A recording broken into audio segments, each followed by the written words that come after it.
रामायण सिर्फ एक धार्मिक ग्रंथ नहीं है बल्कि भारतीय संस्कृति की आत्मा है। यह ग्रंथ सिर्फ कहानियों का संग्रह नहीं बल्कि एक जीवन दर्शन है। इसमें हर रिश्ते की मर्यादा, हर कर्तव्य की गहराई और हर चरित्र की महानता झलकती है। इसमें भक्ति, त्याग, प्रेम और आदर्श जीवन के ऐसे प्रसंग हैं जो आज की हर पीढ़ी को कुछ नया सिखाते हैं। इस महाग्रंथ में भगवान राम के वनवास से जुड़ी कई घटनाएं हैं जो न केवल भावात्मक हैं बल्कि रहस्यमय भी लगती हैं। इन्हीं में से एक प्रसंग है माता सीता द्वारा वनवास के दौरान एक ही साड़ी पहनने का। जब राजा दशरथ ने भगवान राम को 14 वर्षों के लिए वनवास भेजा, तब माता सीता और भाई लक्ष्मण भी उनके साथ गए।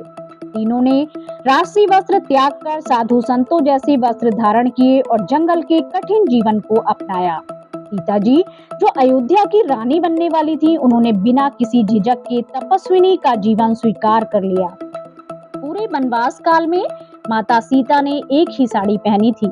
सोचने वाली बात यह है कि इतने लंबे समय तक पहना गया वस्त्र सामान्य परिस्थितियों में फट या गंदा हो सकता है, लेकिन सीता जी की वह साड़ी ना तो गंदी हुई और ना ही कभी फटी। इसका रहस्य लोक कथाओं में मिलता है। वनवास की शुरुआत में भगवान राम, लक्ष्मण और माता सीता ने ऋषि अत्रि के आश्रम में कुछ वक्त बिताया। ऋषि अत्रि की पत्नी माता अनुसुईया ने सभी का बेहद आदर सत्कार किया। जब माता अनुसुईया को पता चला कि वह सभी 14 वर्षों के वनवास के लिए जा रहे हैं, तो उन्होंने सीता माता को एक दिव्य साड़ी दी थी। माता अनुसुईया योग शक्ति से युक्त थी और उनका जीवन तप से परिपूर्ण था। यह साड़ी कोई साधारण कपड़ा नहीं थी। मान्यता है कि देवी अनुसुईया को यह दिव्य वस्त्र अग्निदेव से प्राप्त हुआ था। इस साड़ी में अद्वितीय शक्ति थी। यह न जलती थी, न फटती थी और न ही गंदी होती थी।